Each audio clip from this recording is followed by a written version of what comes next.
Wala. Kapiha ako sa partido ng yung papa. Talaga? Ay, nakita. Oo, dahil baguhan lang ako. Ba't nandito ka? Naparito ako para bigyan ka ng regalo para supportan ng kandidato namin. Ganun ba? Babalik na ako sa klase. Okay, sige. Saan mo saan mo? Okay, salamat. Bye. Maman din. Kumusta na? Kumusta? Kumusta pa? Okay, sige. Gusto ko rin sabihin na mabuti talaga ang intensyon ko sa anak niya si Mia. Hindi ko siya lulukoyin na sasaktan. Sa katunayan siya ay mahalaga sa atin. Mahalaga po talaga ang anak niya. Saan naman ito? Saan naman ito? Ano po pinalik? Wala ka. Tumoto kayo pa wala giyo. Kaya talaga. Oo. Narito. Pirmado ito ni Duno. Kinakansila niya ang parusa may pinato sa batang niya. Pero tama lang ang parusa. Binigay kayo Giri. Bagay ito sa kanya. Oo, tama ka. Kaya lang hindi naman yun ang punto dito eh. Bueno, external punto, pero yun ay imposible. Alam mo kasi si Manuel ay private secretary ko. Nagtatrabaho siya sa akin, kailangan niya pumasok tuwing hapon. Hindi pwedeng nandito siya. Makakapasalubong din. Isa pa, lalaki mo may pirma. Kasi hindi nakapanood ng... Kim Inay! Oo nga pala. Pakisabi mo lang sa kanya. Sige, sa internet. Hindi pa. Maraming salamat. Wala yun. Sige po. Sige. Ano po ba?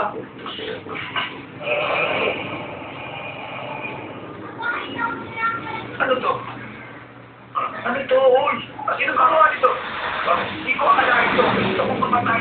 Kailangan ka lang. Paano ko iilangan? Di ka dito sa oras. Paano ko iilangan ito? Samante! Lumabas ka na. Ini-install ko mo pa mga kaklase. Hindi, ayoko. Tingnan nyo to. Tingnan nyo. Lumabas ka lang ako sa diret. Ako tingnan nyo. Madumi na yung papel ko. Sino ba gumawa nito? Pakiusap, Pablo. Sumpaman, ma'am. Sumpaman. Hindi ko alam kung sino may gawa nito. Sinasabi mo bang tapos na exercise? Oo, dinaling sa sagot ako dapat. Tingnan mo. Walang problema kung ulitin mo yan.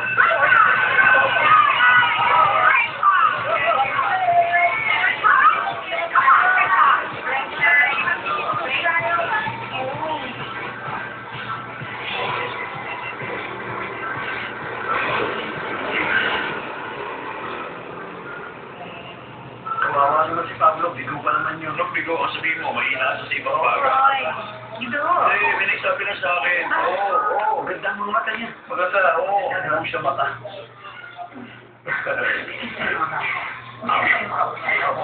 Pagbigyan niyo na ako kahit tuloy sa inyo lang. Ako, pwede? Pasensya na, pero personal itong sasabihin ko sa inyong lahat. Gusto ko magaling ito sa akin. Kaya sana makanig ka. Sandali, kung tungkol po ito kay Pilar, ang totoo, wala ko kami alam. Hindi ito tungkol kay Pilar. Kailangan ko malaman kung totoong may nagnakaw ng mga sagot sa exam sa ginawa ko. Wala po. Wala ko kami alam yan, di ba? Mga bata, hindi kayo mapaparusahan. Hindi yun ang punto ko. Tungkol sa akin, gusto ko lang malaman kung gano'n pa ako kasama para gawin niyo ang isang bagay na alam ko na mali. Pinapangako. Hindi kayo mapaparusahan. Maniwala kayo sa akin. Alam namin ang outline. Kung nakasali ka sa bilang mo, kalimutan niyo na.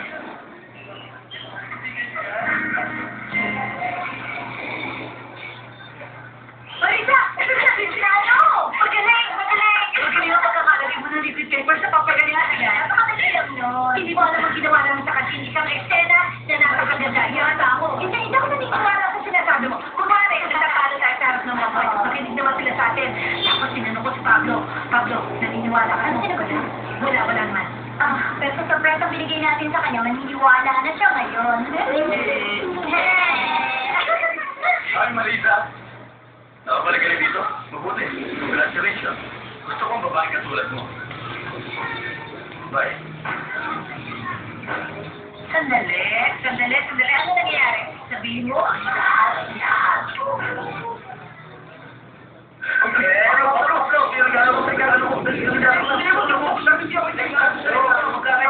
Dahil ito isang mensahe sa bahay mo.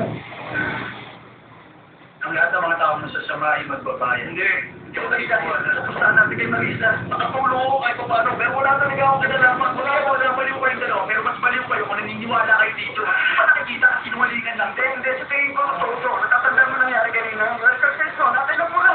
Mas aksidente lang yun. At saka si Marisa ang gumawa. Dahil gusto niya makaganti sa akin. Yun lang. Kaya tama na. Pero kung gusto mo, ikaw niya binatin ng buong. Mahal tama ka na. Pwede iwan yung muna ako. Kailangan tapusin to eh. Pero yung makakasipin yun. Hinahanap kita. Si Mr. Dunong hinihintay ka niya sa opisina niya. At ayon sa lapag ko kung may problema ka na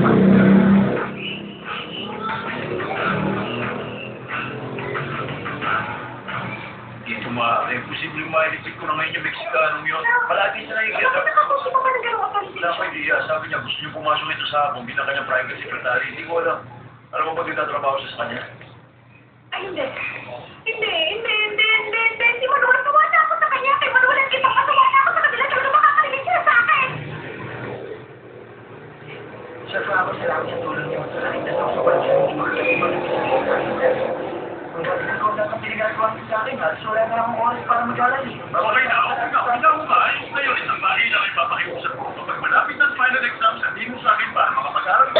Iwanag ba yun, ha? Kaya, ayusin na natin ang schedule sa kanang natin Bakit pag-usapan. sabihin pa ako bakit mo ginagawa sa akin? Misha, para kang si Sonia Reyes. Ano naman ang problema? Anong sabi niyo yung ka pa? Ang ibig lang sa mga nagkakaw sa akin sa akin. Ano ba ba? Ano yung mangyari? Pagdala ko, ano bang ginanaman mo dito? Si Manuel, personal ko, katiwala ka na kamay. Saan ang problema doon? Ano ba nangyayari ka? Walang ginawa ang ibig lang sa pagkulti ako. Siguro sa'yo ang Pilipina ko. Sundan ako buong araw. Okay? Hindi ko maintindihan to. Tinanggap ko na ang relasyon mo kay Blas. Hindi na kita pakikialaman. Ano bang problema mo ngayon? Ano naman ang gagawin? Marami siyang gagawin. What's up, Fred Astaire? God's in the water. Hello? Ay, Cynthia. Ano ba ang problema mo? Ay, ha? Ginagawa mo sa akin yung papakuri. Ay, pero di pa ba sinabi lang yung papapagandang balita? Hindi pa naman siya, no? Mia! Hindi. Alam mo ba, ang papa mo, mahal ko ay kumain ng tuloy yung 50th birthday party. At ito pa pala, siya mismo tutulong sa akin para sa pagayos at paghahanda ng yung party. Pumasok ka.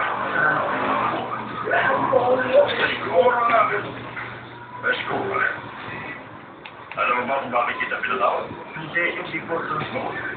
Pinatawag kita para ipaalam sa iyo ang tungkol sa iyong consensual grade. Hindi naman ang Grade ay mahalaga rin tulad sa iyong mga grade. Wala sa labas. Ang consensual grade mo ay mataas. Makakatulong ito para tumaas din ang grade mo sa ibang mga subject, ha? Well, siguro natutuwa ko ipaalam sa iyo na ang iyong consensual grade ay close. Sobrang baba naman. Ito sa tingin ko, yun ay mataas. Sobrang mataas. Pero sir, kung hindi ganyan natin sabi ko sa maso, lagot ako sa mga magulang ko. Ah, Pero hindi ako maaaring bigyan ng dos. sige. Okay. Maliwanag ang mga sinabi ko tungkol sa ilang aspeto may kaugnayan sa aking anak, ano? Opo sir, pero yung grade ko. Okay. Ganito ang gawin natin, Eskora. Tanggapin mo ito bilang isang pamaskong handog sa iyo mula kay Dolor. Ha?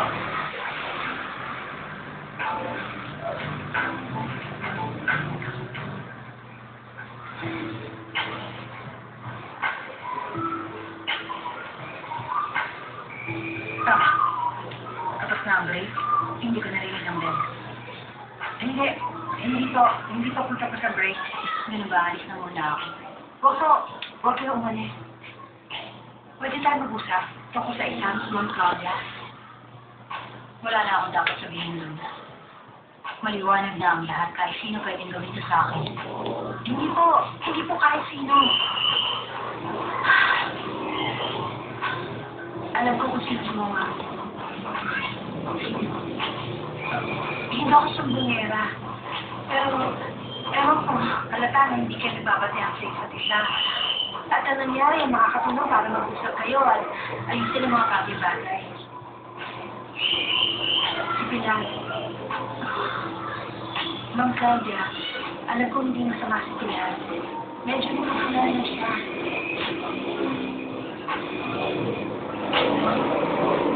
May ako din. Gusto ko ba imbestigalan mo tungkol sa isang Meksikano? Si Manuel Aguirre. Hindi, wala alam ko. Basta ang alam ko siya hindi si Celia at sa mula sa nakatala dito. Kailangan ko malaman ang lahat na tungkol sa kanya. Sa kanyang pamilya, mga magulang, pagkatayuan niya sa buhay at ang lipunan pinagalingan niya dati. Kailangan ko ang lahat ng impormasyon. Kaya masira ko siya sa harap na isang kilalang negosyante. Si Paco Cruz. Hindi ko alam kung may kaugnayan sila. Gawin mo yun. At alamin mo rin kung may koneksyon ng mga Aguirre ng taga-Mexico sa mga Colonia ng Argentina.